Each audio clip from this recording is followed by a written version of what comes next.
커피 좋아하십니까? 오늘도 한 잔씩 하셨습니까? 네. 저는 커피를 잘 안 마셨는데 그래도 한 잔씩 했습니다. 네. 카페인이 저한테 좀 잘 안 맞는 것 같아서 한동안 끊었다가 요즘 시대가 점점 좋아지면서 디카페인 커피가 요즘 많이 성행하고 있죠. 그래서 시험이 들 정도입니다. 이거를 참았던 거를 먹어야 되는 것인가 말아야 되는 것인가 고민이 됩니다. 우리 참 커피 좋아하는데 뜨거운 아메리카를 뜨아라고 하죠. 차가운 아메리카노를 아라고 합니다. 겨울에 얼어 죽어도 나는 아이스 아메리카노를 마시겠다 하는 사람은 얼죽아라고 하죠. 우리가 좋아하는 이 커피인데 어떤 사람은 뜨거운 커피파가 있고 어떤 사람은 차가운 커피파도 있습니다. 그러나 중간에 미지근한 커피파는 없습니다. 나는 미지근하게 줘, 안 먹는 게 낫습니다. 차든지 뜨겁든지 먹어야 먹은 것 같지요.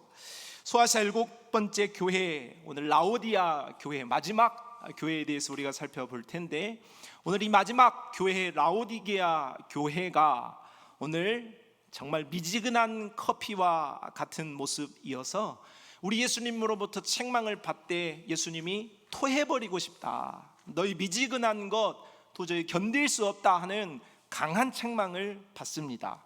그러나 예수님은 이러한 라오디게아를 포기하지 않으시고 회복의 문을 여전히 열고 기회를 주고 계시는 것을 발견하게 됩니다. 우리는 오늘 라오디게아 교회의 모습을 통하여서 우리는 내 손에 쥐어진 커피 온도를 체크하는 것보다 오늘 나의 신앙의 온도를 한번 체크해 볼 수 있었으면 좋겠습니다. 내 신앙의 온도는 뜨거운가, 차가운가, 미지근한가를 살펴보는 은혜가 오늘 이 시간에 있기를 바랍니다. 먼저 라오디게아 교회를 향하여 편지하시는 예수님은 어떤 분이신가? 오늘 14절에 말합니다. 라오디게아 교회의 사자에게 편지하라. 라오디게아 교회의 사자이신 예수님은 아멘이시라고 먼저 말합니다. 아멘이시오. 아멘, 진실로 그렇습니다, 말씀에 동의합니다 하는 뜻이죠. 그래서 우리가 교회에서는 아멘을 잘해야 합니다. 충만한 은혜는 늘 아멘이 오늘 우리 입술 속에 있게 되는 것이죠. 따라합시다. 아멘. 아멘. 아멘이라는 그 단어가 바로 하나님의 말씀을 동의합니다, 그 말씀이 진리입니다 하는 표현인 것입니다. 그런데 오늘 예수님이 아멘이다 했으니 예수님이 진실하시고 예수님이 맞습니다, 예수님이 진리이십니다 하는 고백이죠. 라오디게아 교회를 향하여 편지하시는 예수님이 아멘이시다 하는 것은 예수님이 진리이시다 하는 말입니다. 왜 그런 표현을 하고 예수님을 소개하는가? 그것은 바로 라오디게아 교회가 자신들 스스로 진리를 가졌다고 생각하지만 진리를 벗어난 상태를 가지고 있었습니다. 그래서 우리 예수님은 진리를 다시 한번 너희들이 따라가야 한다, 진리에서 벗어난 모습에서 돌아서야 한다, 그렇게 말씀하시면서 진리이신 예수님, 바로 예수 그리스도를 따라야 한다고 말씀하고 설명하고 있는 것이죠. 요한복음 8장 32절에도 이른바 진리를 알지니 진리가 너희를 자유롭게 하리라 했습니다. 세상 모든 사람들은 자유를 얻기 위하여서 이것저것 추구하는 것입니다. 참된 해방을 얻기 위하여서, 참된 기쁨을 얻기 위하여서 이것저것 다 해보는 것입니다. 그러나 세상 그 어떤 것도 예수를 떠난 곳에는 영원한 기쁨도 희락도 없습니다. 잠시뿐 그것을 쾌락으로 느낄 뿐이지, 만족감으로 느낄 뿐이지, 진정한 기쁨은 진리 되시는 예수 그리스도 안에 있습니다. 진리, 예수 그리스도 안에 오늘 우리가 참된 자유를 누리시기를 바랍니다. 두 번째, 라오디게아 교회를 향하여 편지하신 우리 예수님은 충성되고 참된 증인이라고 말씀합니다. 충성이라는 것은 군인들에게 합당한 용어이지요. 끝까지 맡은 바 임무를 목숨을 다할 때까지 감당한다 할 때 충성이라고 말하지요. 참된 증인이라는 말은 거짓이 없이 진실하게 증인으로 선다 하는 말입니다. 예수님은 하나님 나라 그리고 하나님 아버지를 증거하시고 이루시기 위하여서 십자가와 부활의 사역을 충성되이 감당하셨고 그 모든 것을 우리에게 충성되이 그리고 참되게 증거하고 계신 분이시라고 하겠습니다.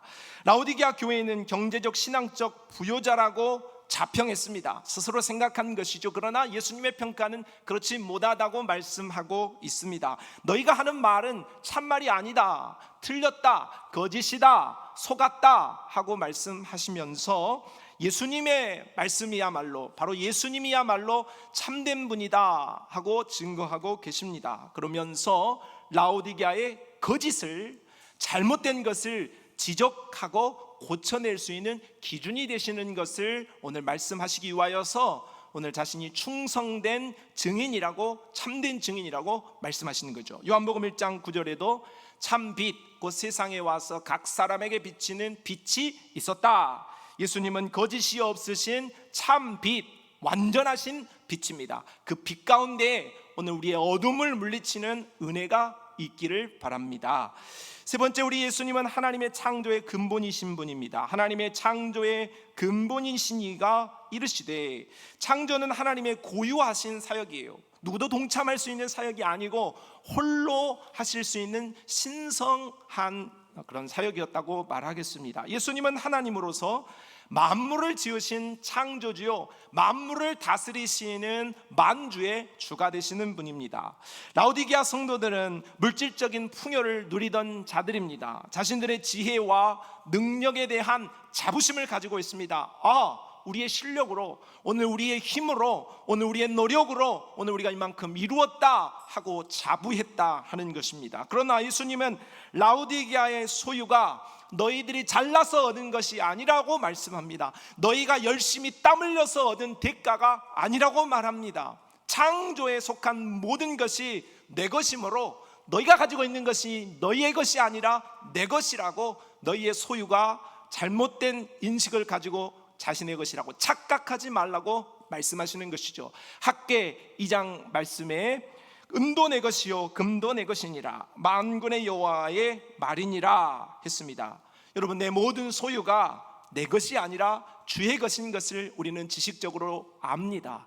그럼 우리의 그 지식이 오늘 우리의 감정으로도 그리고 우리의 삶에서도 표현되어질 수 있도록 오늘 우리의 모든 것이 창조에 속한 예수 그리스도의 것인 것을 인정하며 드릴 때에 오늘 우리의 삶이 주 앞에 빼앗기는 삶이 아니라 더 풍성한 삶으로, 더 부유한 삶으로 오늘 은혜를 입게 되어질 줄 믿고 주 앞에 내 모든 소유를 다 드릴 수 있는 믿음이 바로 저와 여러분의 믿음이 될 수 있기를 바랍니다.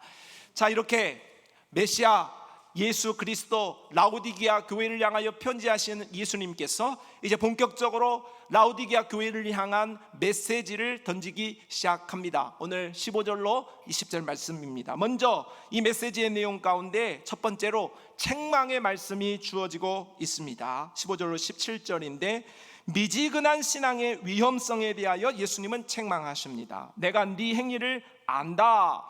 예수님은 행위를 안다 하셨어요. 겉모습을 보고 저 모습이 참 멋지고 부유하고 잘 사는 모습인 것 같으니까, 신앙생활 잘하는 모습인 것 같으니까 하고 속으시는 분이 아니라 예수님은 본성을 아시고 진심을 아시고 오늘 우리의 행위를 살펴보고 아시는 분이라고 말씀하시면서 오늘 말씀을 시작합니다.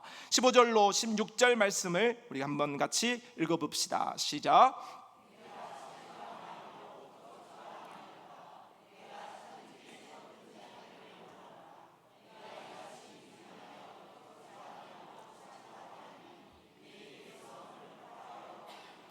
자, 라오디게아 교회의 문제는 온도의 문제였습니다. 뜨겁지도 않고 차지도 않고 미지근했다 하는 것이죠. 뜨겁다 하는 것은, 신앙이 뜨겁다 하는 것은 주를 향한 순결한 모습으로 순정을 주 앞에 드리는 그런 삶이라고 할 수 있습니다. 차갑다 하는 것은 주에 대한 믿음이 아예 없는 상태를 말하는 것이죠.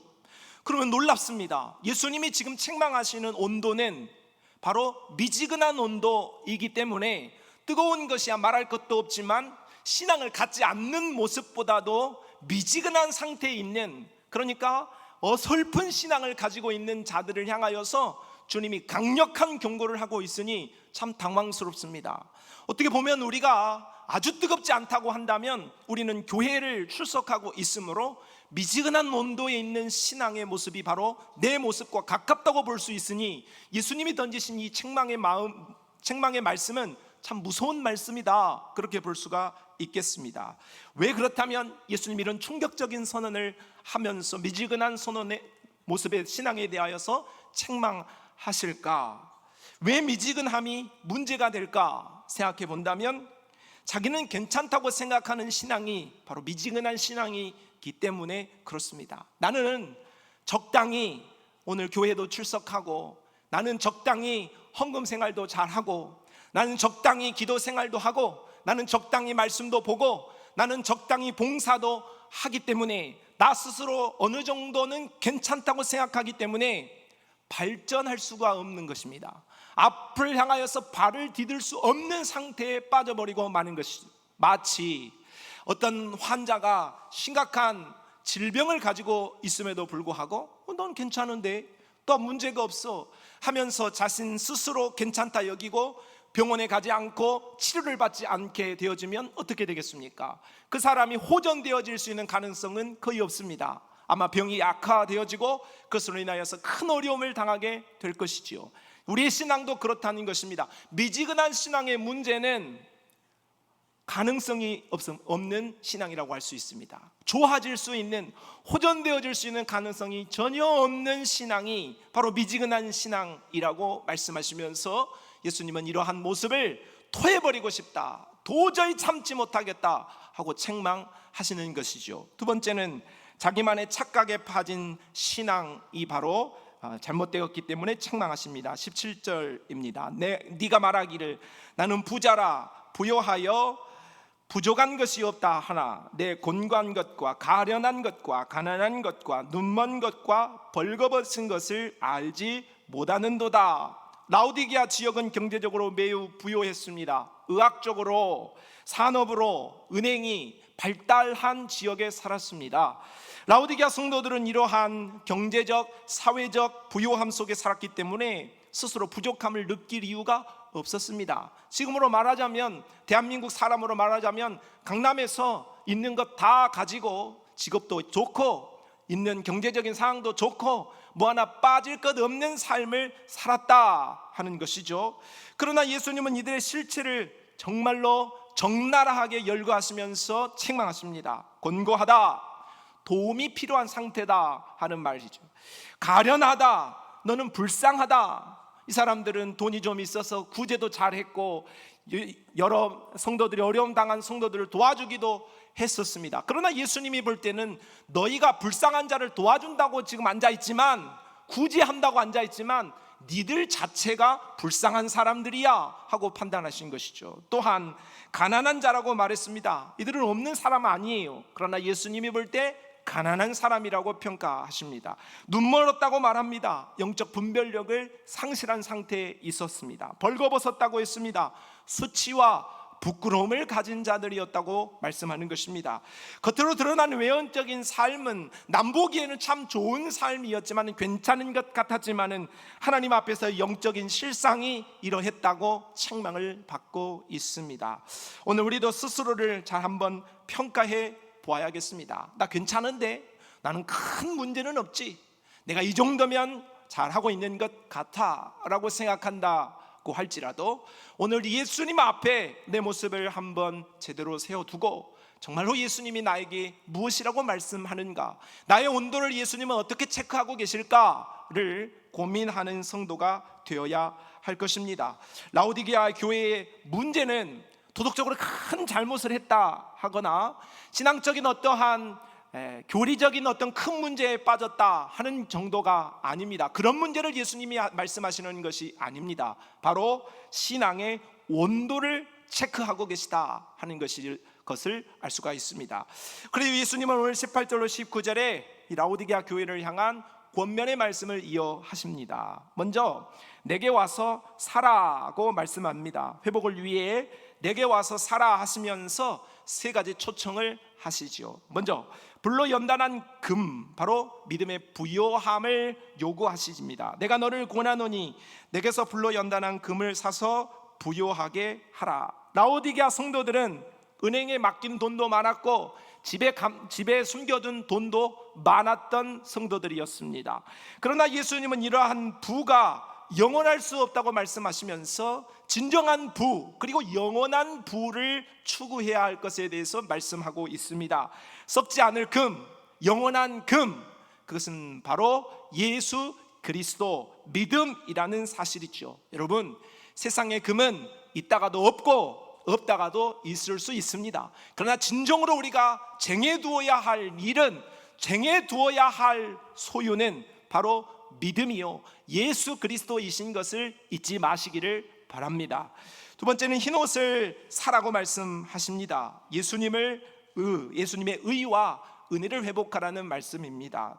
흰옷을 사서 입어 너의 벌거벗은 수치를 보이지 않게 하라. 라오디게아 지역은 양모 산업이 발달했던 지역이었으므로 부유한 자들이 모피 옷을 입고 다녔는데 특히나 검은 옷을 입고 다녔다고 합니다. 그런데 예수님은 그러한 검은 옷을 입으면서 나 좀 산다 하고 의시되어지는 성도들을 향하여서, 야, 너 그 옷 입었다고 뻐기지 말고 흰옷을 입어. 검정옷 자랑하지 말고 흰옷 입어야 돼 라고 말씀합니다. 그 흰옷은 돈 주고 사는 옷이 아니고 바로 예수 그리스도를 힘입어서 살 수 있는 것이고 바로 믿음의 옷이라고 할 수가 있는 것입니다. 흰옷을 사라 하셨습니다. 죄를 버리고 성결한 삶을, 그리스도를 향한 순수한 믿음을 회복하라는 말씀이 되겠습니다. 명품, 우리가 따라가지 말고 예수 그리스도의 옷을 따라갈 수 있기를 바랍니다. 세 번째는 안약을 사라고 말씀하십니다. 안약을 사서 눈에 발라 보게 하라. 라오디게아 지역은 안과 의술이 가장 뛰어난 그런 병원이 있었습니다. 그래서 그 지역에 사는 사람들은 시력이 다른 지역에 사는 사람들보다 월등히 뛰어났던 것이죠. 병원에서 그런 혜택을 보는 사람들이었다고 할 수가 있습니다. 그래서 자신들은 시력이 좋다, 안과 질환이 없다, 우리는 참 건강하다, 그렇게 생각했던 거예요. 그러나 예수님은, 야, 너희 지금 못 보고 있으니까 정신 차리고 안약을 사서 발라라, 그렇게 말씀하신 것입니다. 안약, 바로 성령을 통하여서 주시는 은혜, 깨달음의 역사인 것입니다. 성도 여러분, 한번 스스로 생각해 보십시오. 한 주를 살아가면서 여러분은 하나님께서 어떠한 깨달음을 주셨습니까? 나의 잘못을 깨닫든지, 영적인 어떠한 몰랐던 부분들을 깨닫든지, 알았지만 나에게 은혜되어져 있는 깨달음이 있었습니까? 깨달음이란 짐승에게는 없어요. 깨달음이란 바로 믿음의 사람에게 있지만, 특히나 영적인 깨달음은 믿음의 사람들에게만 있는 것입니다. 오늘 우리가 깨달음이 전혀 없다면 그저 그렇게 살아가는 대로 어제나 오늘이나 변함이 없이 그저 그렇게 있다고 한다면 우리는 깨달음이 없는 짐승과 방불한 사람이라고 할 수가 있는 거예요.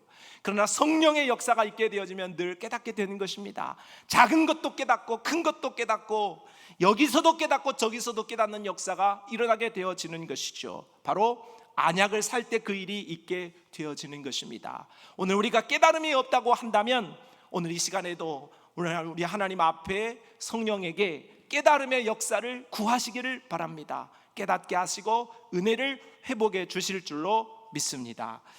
두 번째, 책망은 내가 사랑하는 자를 책망한다고 말씀합니다. 물론 내가 사랑하는 자를 책망하여 징계한다.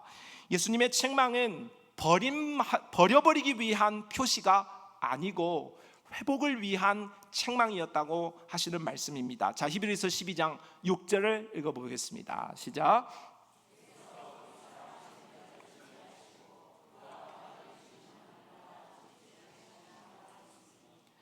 예수님은 라오디게아 교회를 포기하지 않으십니다.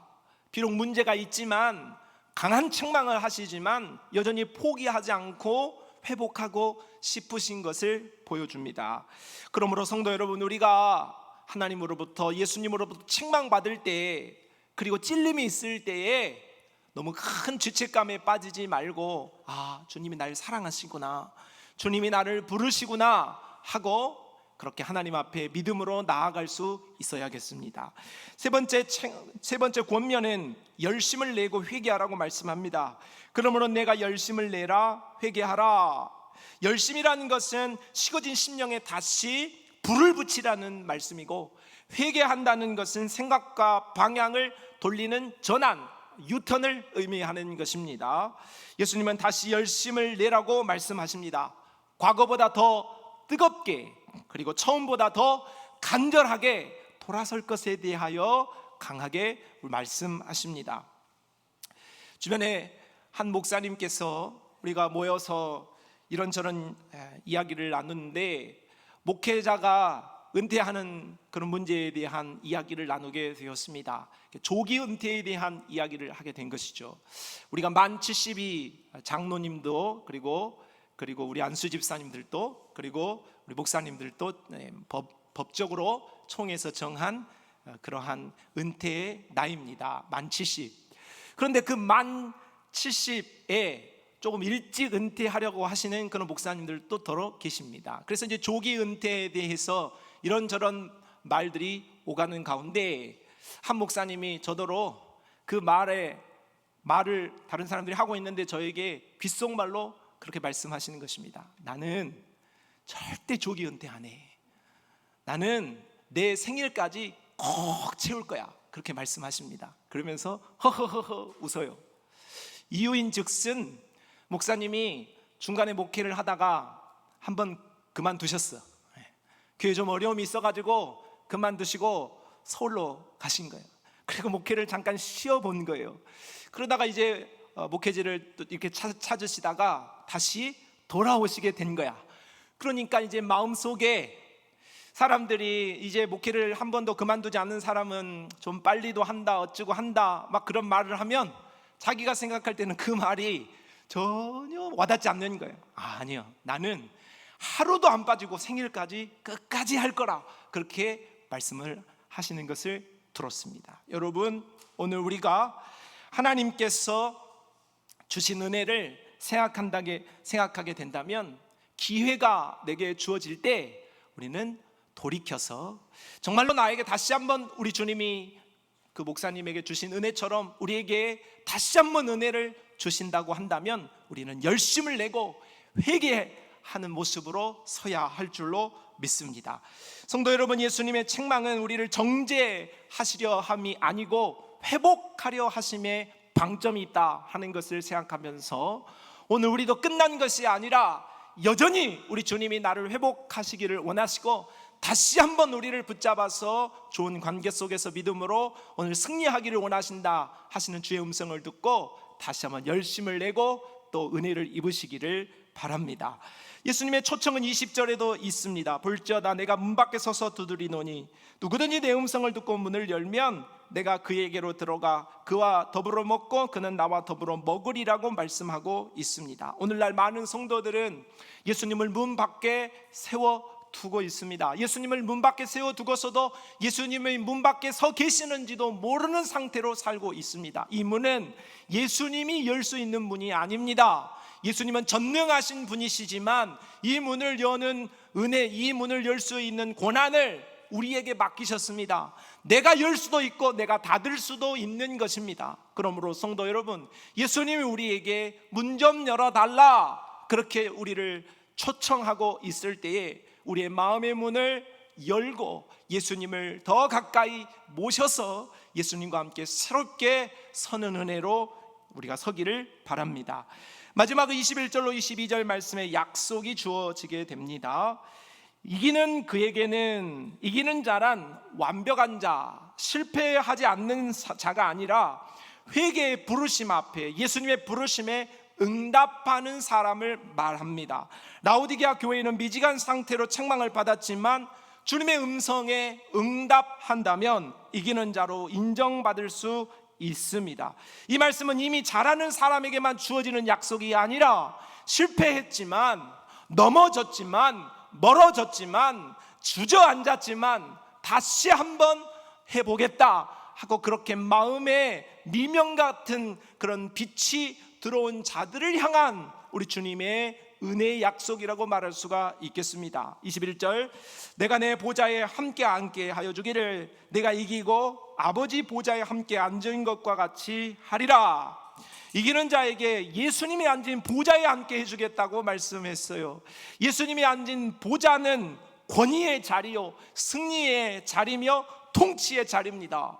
그런데 예수님께서 자신의 자리에 오늘 이긴 자에게, 회개한 자에게, 돌이킨 자에게 이런 은혜를 주겠다는 약속을 해주고 있어요. 오늘 우리가 소아시아 7교회 마지막 교회를 살펴보고 있습니다만은 중간 우리가 살펴보았던 6교회에 약속하신 그 이기는 자에 관한 약속은 다 놀라운 약속이었습니다.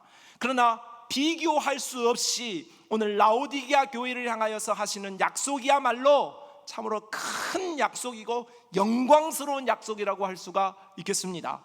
그런데 한번 생각해 보면 이건 놀라운 일이 아니겠습니까?